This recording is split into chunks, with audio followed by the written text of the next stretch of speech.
우리 여자 핸드볼 국가대표 선수입니다. 강은혜 선수, 아버지의 죽음을 둘러싼 안타까운 사연이 알려지면서 좀 크게 화제입니다. 버스 운전 기사셨던 아버지가 버스 운행 도중에 갑자기 의식을 잃고 결국 숨지셨는데 산재를 인정받지 못했다는 겁니다. 그 사고 당시 모습부터 다시 만나보시죠.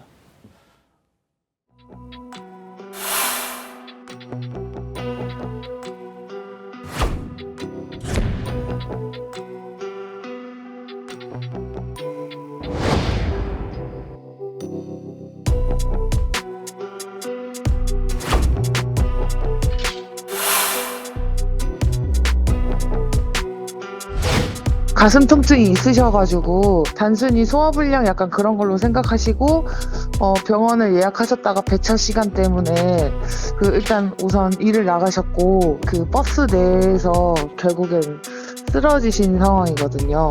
아빠가 그 쓰러지는 와중에 브레이크를 이렇게 좀 조작을 하신 것 같더라고요, 그 순간에. 그래서 다행히 크게 사고 없이 승객분들이 안 다치시고 하차하시게 됐습니다. 맨 앞에 있던 청년이 아빠의 그 모습을 보고 바로 문을 열어서 그 CPR을 시도하려고 했는데 그 안전문이 잠겨 있어가지고 그 열지 못하고 계속 시간이 지체돼가지고 골든타임을 놓쳐서. 자, 보셨죠? 사고 당일 상황이 버스 안에 있는 CCTV에 고스란히 남아 있었습니다. 임주혜 변호사님, 강 선수의 아버지가 운전하던 중에 쓰러졌다는 건 이거는 명백하게 확인되는 상황이네요. 그렇죠. 이 당시에 이 화면에 고스란히 담겨 있습니다. 운전 중에 극심한 흉통을 느끼셔서 이상을 직감을 하셨고요. 이 승객들의 안전을 고려해서 브레이크 조작을 통해서 길 한켠으로 차량을 세우기까지 하셨습니다. 그리고 완전히 의식을 잃게 되는 상황이었는데 예. 그렇다면 적어도 본인이 근무하고 있던 이 근무 장소, 버스 운행 중에 이 심근경색이 발생했다는 부분, 이 부분까지는 이미 입증이 된 상황입니다. 그러니까 버스를 운전하는 중에 운전석에서 숨진 거예요. 직무 중에 돌아가시는 걸로 볼 수 있을 것 같은데 실제로는 산재로 인정되지 않았다는 겁니다. 우리 아버지는 지병도 없었고요. 건강검진에도 매년 정상으로 나왔습니다라는 게 강은혜 선수의 주장입니다.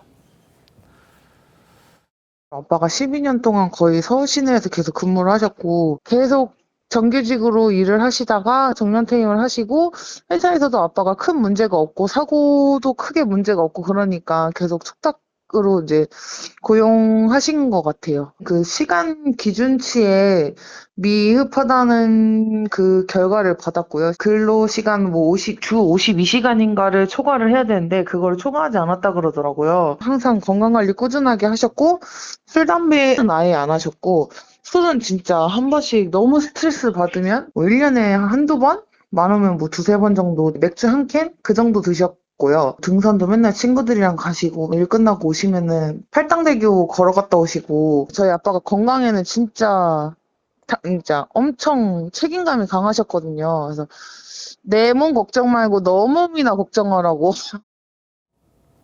변호사님, 제가 최근 본 사례 중에 출근을 하던 분이 사고를 당했을 때도 산재 인정되는 경우가 있었거든요.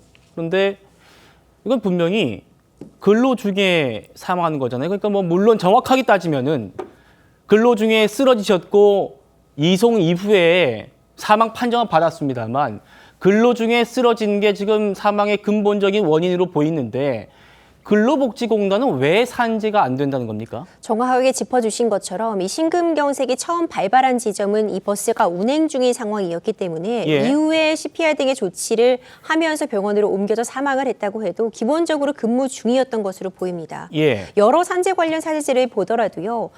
지금 출근을 하는 길이라던가 퇴근길에 발생한 사고 같은 경우에도 산재가 인정되는 경우가 있는데 근로복지공단 같은 경우에는 지금 이 강은혜 선수의 아버지가 과로를 했다는 별다른 사정이 확인이 되지 않아서 이 업무와 심근경색 간의 인간관계가 입증되지 못했다라는 부분을 이야기로 들고 있는 겁니다. 네. 그러니까 발병 전의 근로시간이나 업무 강도, 환경 변화, 의학적 소견 등을 종합적으로 고려하게 되는데 버스 운행 같은 경우에는 딱딱 운행 시간들이 남아있게 됩니다. 뭐 한 주에 52시간 정도에 미치지 못하는 운행 시간으로 근로복지공단에서는 계산을 한 것이고요. 예. 그런 부분들 때문에 운행 중에 이런 질병이 발생했다고 해서 곧바로 산재로 연결되는 것은 아니다. 이 근로관계와 이 질병 간의 인과관계가 있어야 되는데 적어도 근로복지공단은 그 인과관계가 없다고 판단을 한 것입니다. 예. 조선일보 홈페이지를 비롯한 각종 언론사 홈페이지에서도 이 문제, 이 논란이 네티즌들이 가장 많이 본 뉴스로 올라와 있는 뉴스입니다. 자, 분명히 운전 중에, 근로 중에 사망하신 것 같은데 산재로 인정 안 된다. 유족 측은 어떤 입장입니까? 정말 안타까운 상황이죠. 당연히 산재가 인정될 줄 알았다라는 그런 입장을 펴고 있었고요. 일단 이 과로 여부에 대해서는 다시 한번 판단을 받아볼 측면이 있습니다. 예. 과로라는 게 단기 과로라고 해서 평소보다 갑작스럽게 업무가 몰리는 경우 당연히 건강에 무리가 갈 수 있고요. 만성 과로라고 해서 누적해서 계속해서 오랜 시간 근무한 경우에도 이 산재가 인정되는 그런 과로로서 인정이 될 수 있습니다.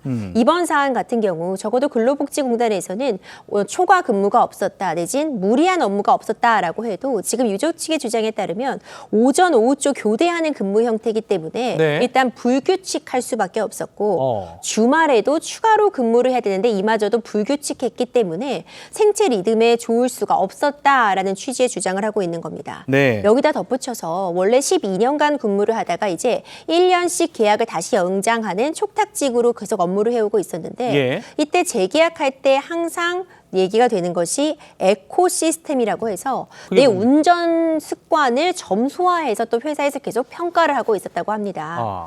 뭐 예를 들면 뭐 급정거를 하든지 급출발을 하든지 제대로 잘 정차를 하든지 이런 부분을 꼼꼼하게 감시하고 있었다는 건데 이런 부분들이 더해져서 업무상 굉장히 스트레스가 있을 수밖에 없었고 심근경색이 발생할 수 있는 환경에 노출되었다라는 것이 유족 측의 주장입니다. 예.